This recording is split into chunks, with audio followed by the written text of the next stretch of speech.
Dacă observați, astăzi noi din cei în vârsta de muncă de la 15 până la 64 de ani, după cum este luată biroul statistic, avem 923.000 de persoane aflate peste hotare, într-o creștere cu o treime sau cu 310.000, comparativ cu 2015. În 10 ani de zile a crescut cu 300.000 numărul moldovenilor în vârsta aptă de muncă aflați peste hotare. Observați că a crescut toate grupele, în special dacă ne uităm la grupa celor tineri, de la 15 la 24 de ani a crescut de 2 ori și ceva, de la 62.000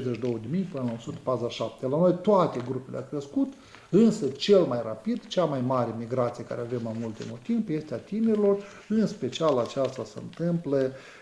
în ultimii ani de zile, deci tinerii sunt cei care cel mai mult pleacă peste hotare, iar astăzi 923.000 de oameni în vârsta aptă de muncă care ar putea lucra în Moldova sunt peste hotare. Evident, pe lângă tineri, m-am gândit, tinerii sunt studenți,